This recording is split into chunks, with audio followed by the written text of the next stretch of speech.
Welcome to Grief is the New Normal. I'm Dr. Heather Taylor, a licensed psychologist and grief specialist, here to help change the conversation about grief and build community and connection while we all adjust to this new normal we are living in. This podcast is for you if you are grieving or if you are supporting someone in a season of grief. I'm glad you're here.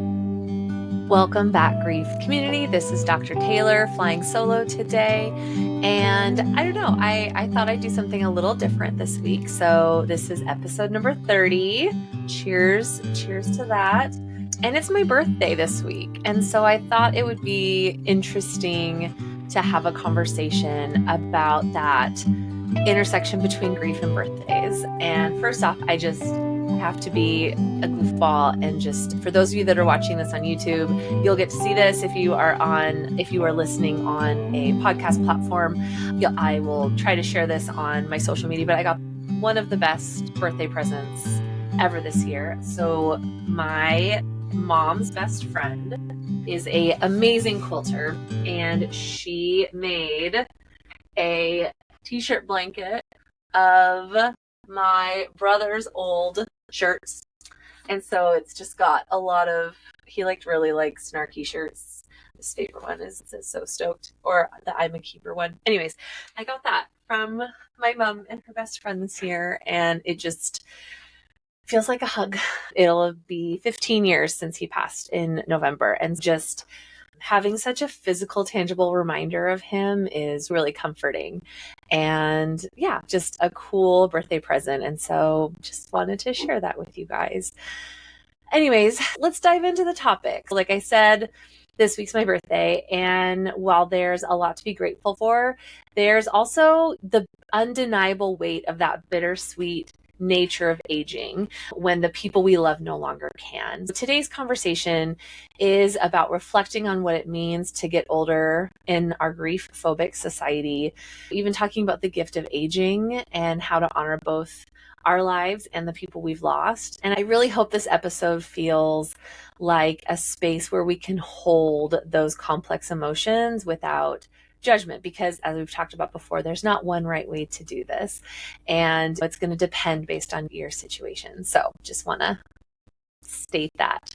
As one does on an upcoming birthday, you maybe have a habit of reflecting on what's happened in the past year, or the past multiple years, how far you've come, changes in relationships, in work, in personal growth, in goals, reflecting on the fact that it is a gift to age in and of itself and to continue to change. Some of us, we live with chronic health conditions where each year really does feel like a gift. And as one of those individuals, I feel so blessed that I got to live another year and just feel really grateful for that. And I still miss my people that aren't here with me on this date. I think back to my last birthday with my brother. I was 24, and oh my gosh, it was such a fun night. We went out with a bunch of cousins and had so many laughs, and he always made me feel so special. And I am so saddened that I don't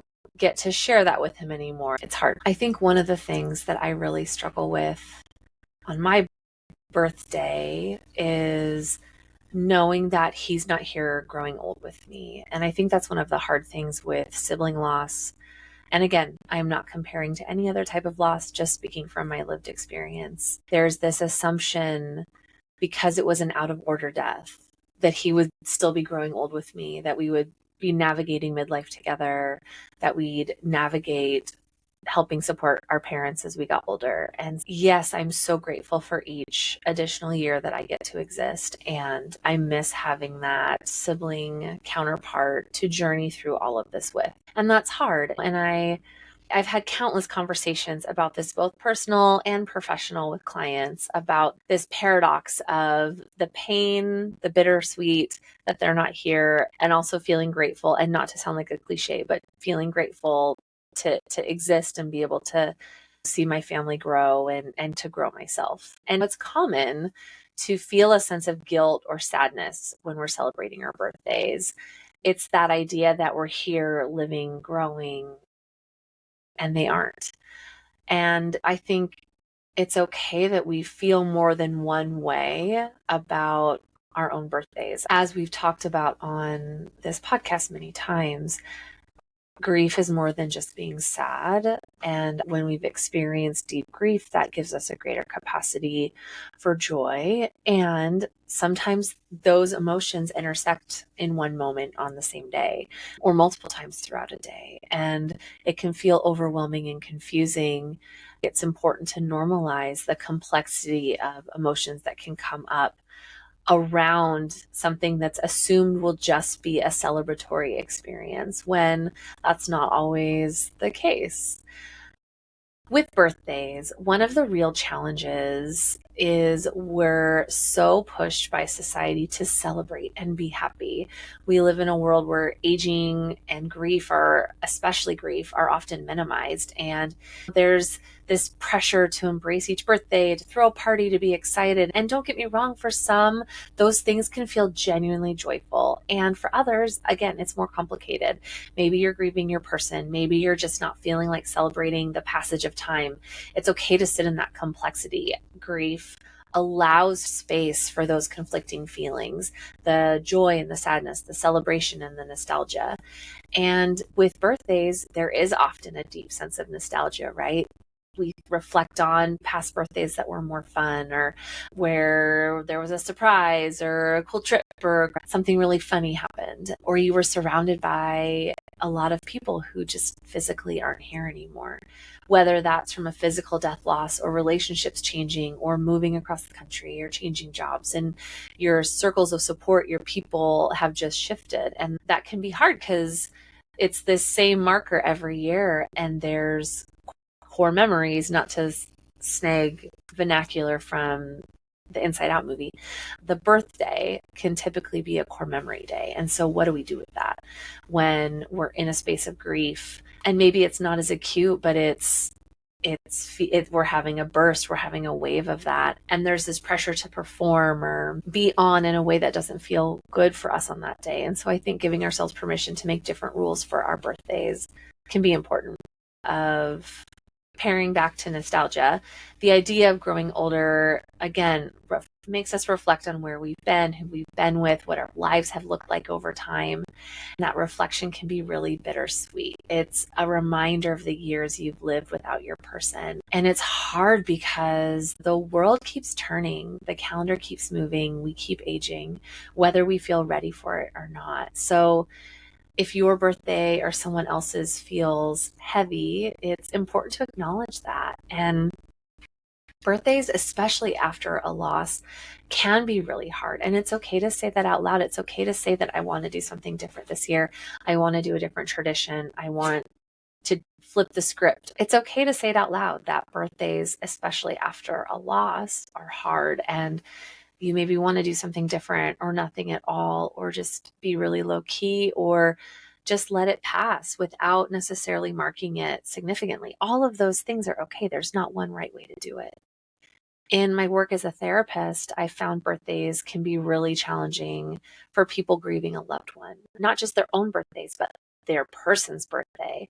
I've had clients talk about their loved one's birth month as a dark month, a time when emotions are heightened and the memories flood back, and the bittersweetness that they're not aging anymore.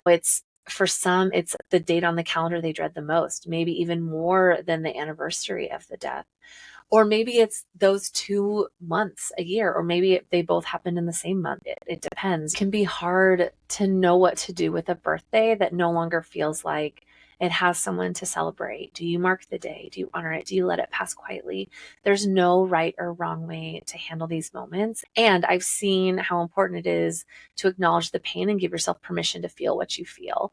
So whether you decide to be around others on that day, whether you decide to be flying solo, you get to choose what feels right for you. And it's okay to make little rituals around that, whether you still make their favorite cake, or you go on a hike because that was something you guys always did on their birthday, or you watch a show that reminded you of them, or you still just go to work and do your day and you think about them, you acknowledge the day, but you don't do anything bigger. Like, you don't have to make it big, you can make it small.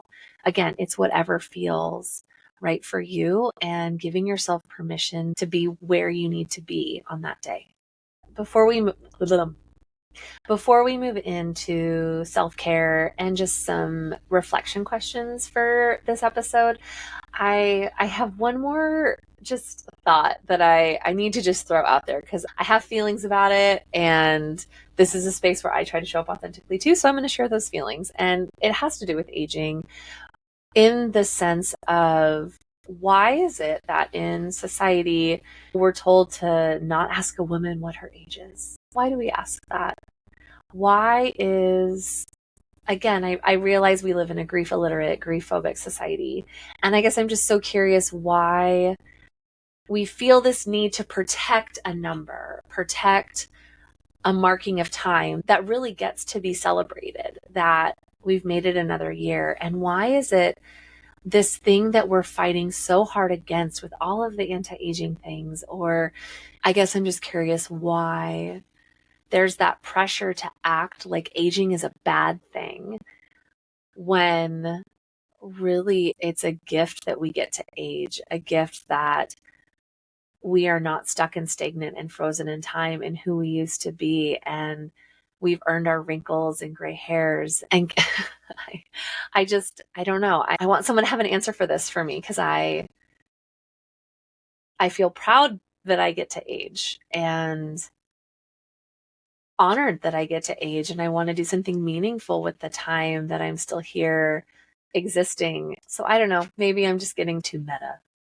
It's just so interesting. When we're younger, we're so eager to grow up, and we look forward to getting 1 year older, and then the shift happens where, oh no, don't ask how old that person is. That's rude to ask how old someone is. When really, I think it gets to be celebrated that we're aging, that we're continuing to grow and exist and try to make a difference in the world. I think that's a wonderful thing. And especially through this lens of grief, I'm just thinking of teenagers trying to look older, and then we have individuals who are middle-aged trying to look younger. And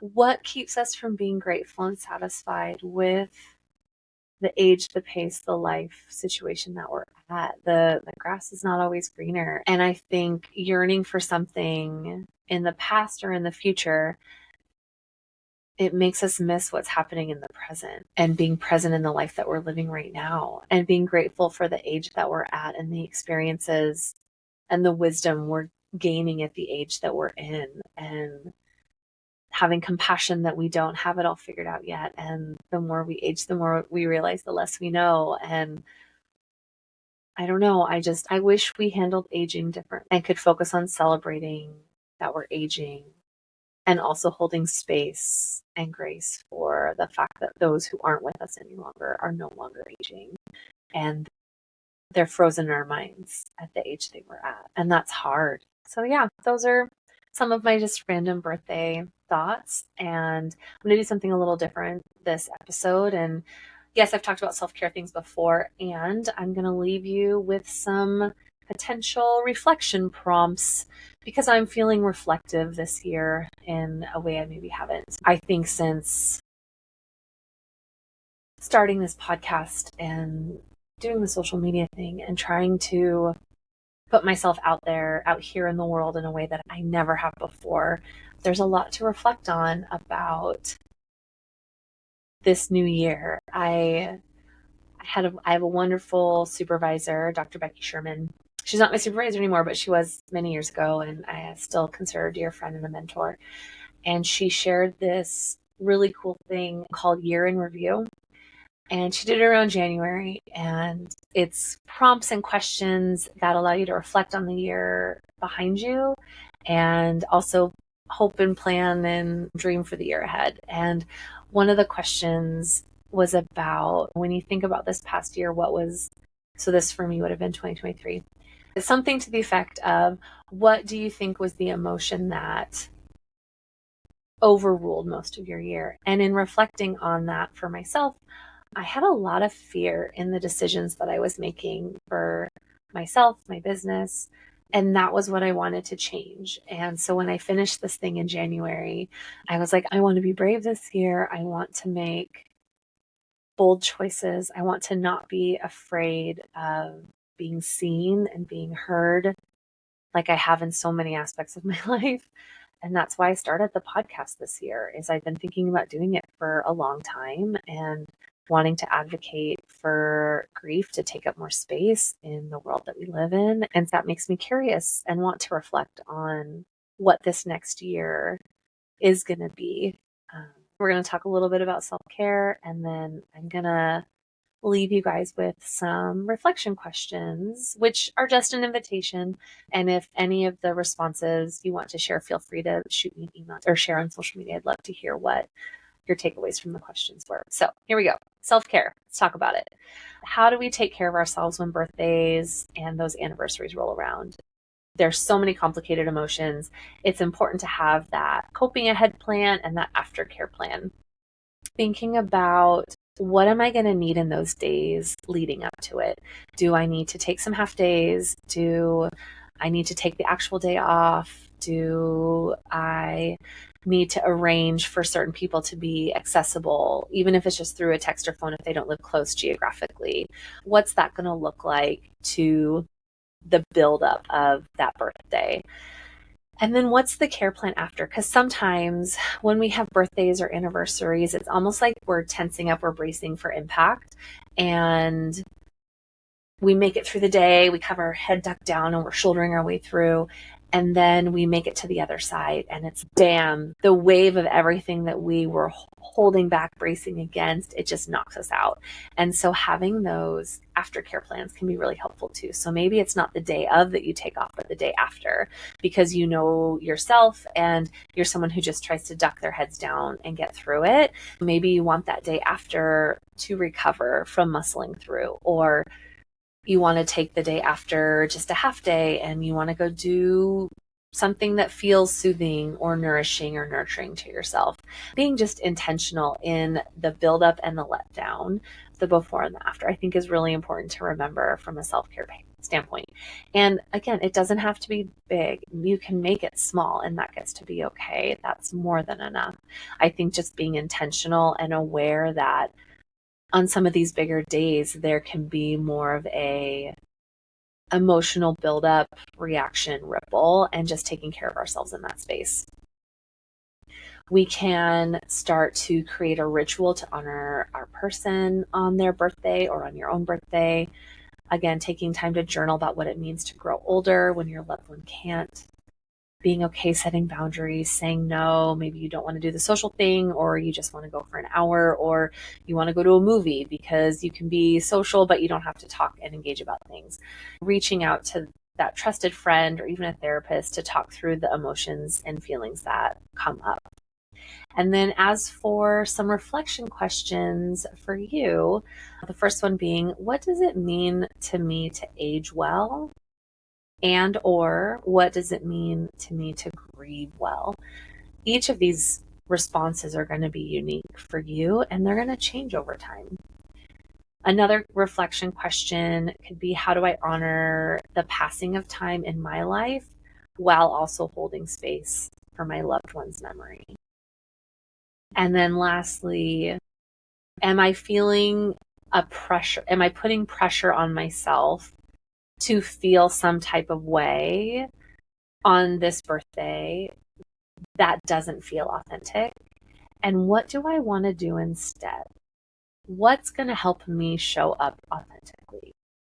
So thinking about those things just as you prepare for a birthday, I think that could be really helpful. And again, there's not one right or wrong way to answer this. They don't have to be long responses, but just carving out some time to be intentional with these bigger days can be helpful.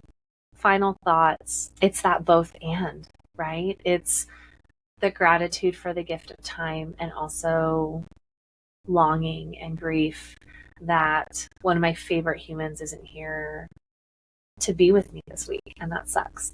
And if you're in that space too, know that you're not alone. Your experiences and complicated feelings are valid, and it's part of what it means to be a human, to be grieving. and to be alive. Grief is a universal lived experience. It is one of the most human things we will experience. Whether you're approaching your own birthday or reflecting on a loved one's, give yourself permission to feel the feelings, the joy, the pain, the longing, the gratitude. It all fits. Thank you again for joining me today for this conversation.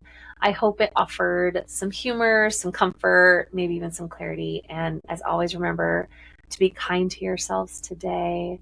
And you're doing a great job. I'll talk to you next time.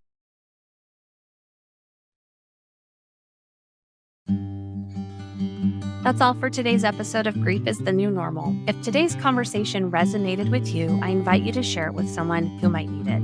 And if you're looking for more support or resources, feel free to head over to The Morning Movement, where we continue to build community and normalize these hard, beautiful parts of life.